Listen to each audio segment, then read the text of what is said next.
We are live from the Big Easy in Austin, Texas from the TXTA Conference. This is Road Gang Radio with your hosts Jimmy, Mac and Lindsay Lawler. Hey, big thanks to Great Western Casualty Company, who, along with the other sponsors we mentioned in the last half hour, Raceway and Racetrack, thank you very much, is responsible for making sure that we get to keep the great company of John Esparza, who, of course, is the head honcho over at TXTA. I'm going to continue the writing conversation. John, one of the things I do, and I'm just showing you this here really quickly. You guys can't see it, but John can. As you guys will quickly know about me, I am an avid journal keeper. I am religious about it. Not a doodler. You're a writer. I'm a writer. So one of the things I do, I have a couple of exercises at the top when I have a whole bunch of stuff that's kind of percolating in my mind. Which is always. And I don't know what to do with it, and I don't want to lose it.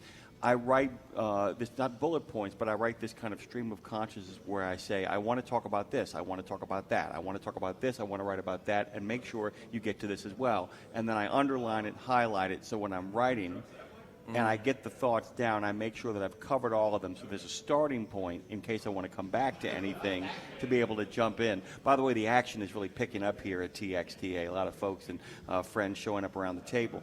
John, if I was, as a person who keeps a journal yourself, if I was going to say, these are the things I want to make sure we cover while we're at TXTA, if I was going to have you do that at the top and say, man, we got a lot of great stuff cooking, there's so much going on, I can't keep my thoughts straight, what would that be that kind of scramble at the top to make sure that you covered it all, if you dig where I'm coming from? Yes, absolutely. And it's going to take me right to our educational sessions and the formatting that we have. That is the basis of all this networking here is, what are we talking about? We're here to talk about English language proficiency. We're here to talk about our new leadership within FMCSA. We've got some new guests that are joining us from FMCSA. That's going to be a key part of our conversation. Major Omar Villarreal is going to be here, over commercial vehicle enforcement all over the entire state. If I'm not mistaken, he might be one of y'all's guests perhaps in the next couple of days. And that's another part of it too, is we bring all these folks together and we talk about the things that are of concerning to our industry. Cargo theft. We're going to have a great session from Scott Cornell with Travelers Insurance, who I've heard twice, and he's amazing, so I'm really excited to bring him to our group here this week. And we've got Texas Department of Motor Vehicles here. They're going to put a session on talking about some of the things going on at DMV. So it's really about educating, giving everyone the latest and greatest, the most up-to-date information on what's occurring. And you know, a last piece that we're going to spend some time talking about as well is some of the fraud out there in our industry, and not just cargo theft and cargo fraud or fraud of product, but we've got issues with CDLs being issued fraudulently across the state, both third party and from the government of Mexico. And we're doing some things to address it that I think everybody needs to know and hear about. Do you feel pressure? This is my dumb question of the day. Lindsay's dumb question of the day, number one. Thank you. God, it's so late in the day. It's my first time. Well, we had a lot of great people on earlier. That's true. They helped me up my game. But you mentioned obviously the English language proficiency, which in Texas is a huge deal, perhaps more than some in other states, being obviously close to the border. But with Texas in general as a whole, do you feel pressure to be? I mean, it's Texas. Yeah. Don't mess with Texas. Everything's bigger in Texas. We're our own. We like to say we're our own state. And TXTA, and you're the head of this. Is there a different feel that comes with being in charge of TXTA versus, say, Wisconsin? No offense to Wisconsin. It is, but it's pride. It's that Texas pride that comes out. It ain't bragging if it's true. It is all the things that makes Texas independent, and part of the spirit of the state of Texas is also alive in the individuals that run trucks across this state. And a lot of individuals, as in our business, run trucks in other states and come through Texas, and they're proud to be a part of that, and we're proud to have them as well. But it's important that we lead in an area in particular that is near and dear to the hearts of many Texans, and that's not our back porch, it's our front yard, and that's Mexico, and our relationship and partnerships with Mexico is key. So it's not adversarial, it's economical, and it's important to us both. The state of Texas has had the largest trade partner in Mexico for decades, which is now the largest trade partner for the United States. That's not a coincidence. 1,250 miles of Texas border with Mexico of the 1,550 total U.S.-Mexico border miles. So putting in a perspective, it's important that we lead. That leadership, by the way, takes the form of commercial leadership, commerce leadership, but also governmental leadership. And one of the things about TXTA is about forming partnerships. I mean, you know a lot about that with your own background, that so much of our own system of government is about literally allowing the private sector to do what it does best. And one of the things that you guys have to constantly do is work with both federal and state authorities to kind of foster these relationships. When you guys are working with Mexico, do you use Austin as and the local counties as well as communication points, or do you feel like TXTA is set up to have communication networks with your partners over in Mexico? Am I making sense, Sean? No, you are. Canacar is the organization that is, would say, the counterpart to Texas Trucking Association. Right. They're a national trucking group. Y'all have talked about them before. They're an important partner. We've got such leadership within our organization. Up and down the border, Laredo in particular, I can speak to. I've got a member of Laredo. That's the action, right? I mean, Laredo is the action. It's the North Star of travel and traffic and freight between the United States and Mexico. And when we talk about those two states on the tips of the spear, it's everything else that's coming up and through Mexico now, and especially with the introduction of tariffs. We've got a big deadline coming up at the end of the week here with regards to that.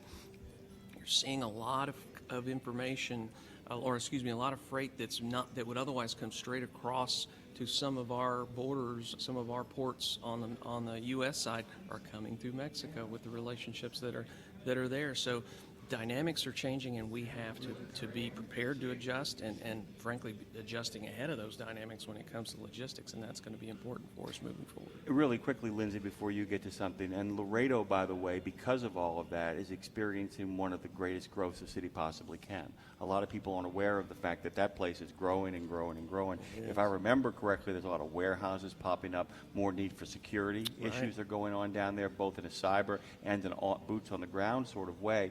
And in regards to, you've got a lot of counties here and there's a lot of Texas. How are you guys able to focus on where things are happening while still making sure that trucking and other sectors of the state actually are? I mean, how do you guys prioritize stuff? Let me give you two examples. One, Secretary Duffy came to Austin to announce the follow-up of the executive order with English proficiency. And in doing so, we had a discussion prior to that conversation about ensuring that, hey, we reemphasize the fact that you don't need to address some of the things that we're talking about with the administration right at the border. There's too much, the drayage that occurs there, it's not functional. We've seen our border shut down before for political reasons, and it's not good for anybody. No. I mean, I've never seen so many CEOs from major, top 50 U.S. companies get on the phone and talk about, John, how can we get relief at our border? So we don't want that, and neither does the administration. And we had a candid conversation about what that looks like. And very fortunately, so is our American Trucking Associations, and they have taken the lead together in communicating that. And with this administration, they said, all right, we get it, we understand, but now let's address some of the other items that you are struggling with, non-domiciled issued CDLs, things of that nature. Where we're seeing abuse, we have to step in collectively and come up with solutions. You said just a couple minutes ago, you said the word adjust. We make those adjustments over time. And this is your 19th year, correct? It is, 19th year with TXTA. So 19 years at TXTA, use the word adjust. I mean, I have found so many times in other associations when there's so many people on board, and you've got not only your employees and your staff, and then you've got a board to deal with and all these different moving pieces. A lot of times the adjustments are so hard to make. By the time everyone gets on board, it's like, well, that's past. We've moved on now, forget it. And that's what I always felt so frustrated. But do you feel in your 19 years here, are making adjustments, making tweaks, has that become something you can do quicker, or does it take longer over time, if that makes sense? I think the quicker you can make those adjustments, the better. And it's really about listening, because things change, and you have to pay attention, and not just to the folks that have been here before me, but more importantly, the ones that are coming up, and the ones that are within our ELC, our Emerging Leaders Council.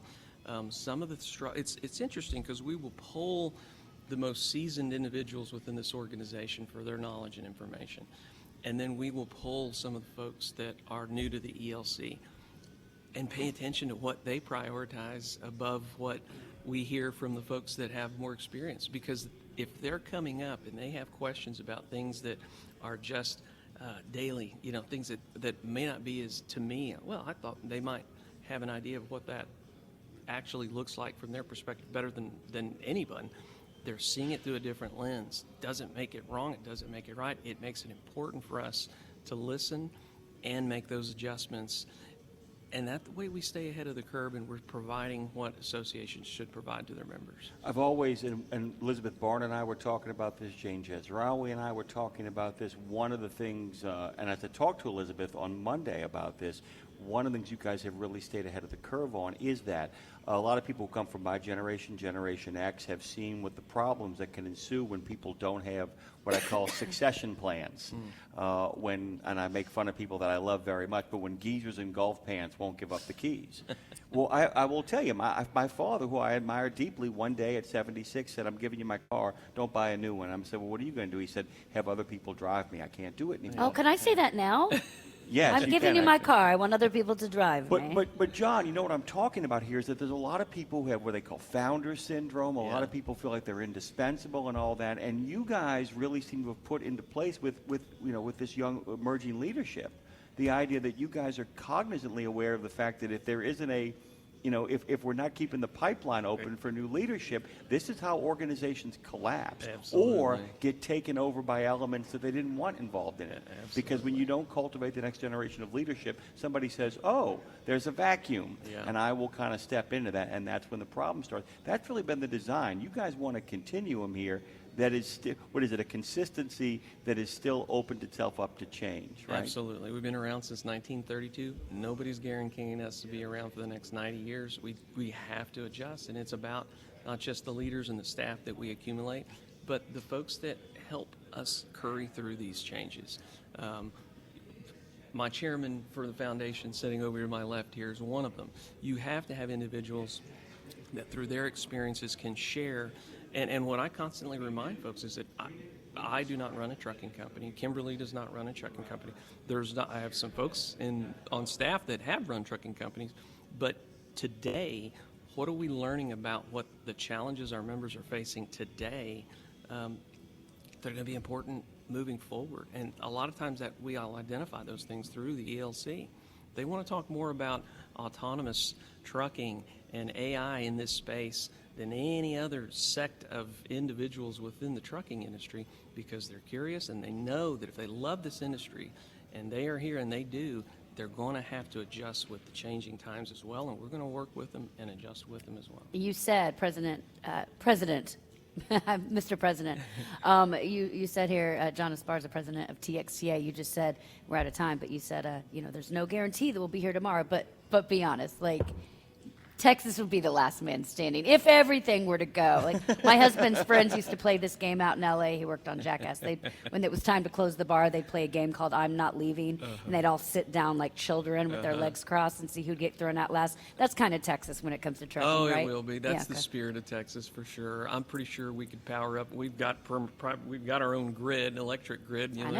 We do a lot of things in Texas well, but we also pay attention to a lot of things as well that we're going to need in the future. Well, if you need a new catchphrase for TXTA, it's TXTA, I'm not leaving. I'm not I leaving. don't think I should make that statement. I just said it. They're not leaving. They're not leaving. They're Right, not Jimmy? leaving. They're not leaving. Yeah. We're here. That's it. We're here. We're just simply here. You excited about the week, John? Very The next excited couple about of the days? week. It's going to be a great week. Like I said, and you now get why I asked you the journal question at the top, because there is a lot going on, a lot worth talking about. Hey guys, we're doing live coverage of TXTA over here in Austin, Texas. Our good friend John Esparza is with us. We're going to be getting our next guest up here in a second. John, I'm not really a chance to get to Austin as much as I would like, and I'm not going to be here long enough. The next time I come here, would you please make it today, but someplace when I come to next time, where can I go eat in Austin that you would recommend? Best Tex-Mex. Oh, best Tex-Mex? Well, you got to go to Matt's El Rancho. I mean, the Bob Armstrong dip there is fantastic. Plus, if you don't have to drive, or at least you can put a little few hours behind you, that one big margarita that they sell there is all you need. And I don't even think they send you to Matt's El Rancho. Matt's El Rancho. Is it one of those not till I stand up drinks? So there's a drink. I'm fine. Oh. Yeah. My great aunt used to make a whiskey sour that she made out of pink lemonade. And you have 3 or 4 of those. Wow. Go, this is I'm nothing. fine. This is nothing. And then you go to Fine. stand up to leave, which, by the way, in Texas and Louisiana, you know about that one, too, where you drink all night in an air-conditioned bar and you're fine. Or, I'm sorry, you drink all night outside, sweating while you drink, and then you walk into AC and you immediately pass out and hit the floor. Oh, you ever had that happen to you No, before? I have not had that happen. This is why he's been sober 31 years, Well, though. there you So go. There it very is. different. John Esparza, president of TXTA. We are here live for the TXTA 2025 conference. Thank you so much for allowing us to be here.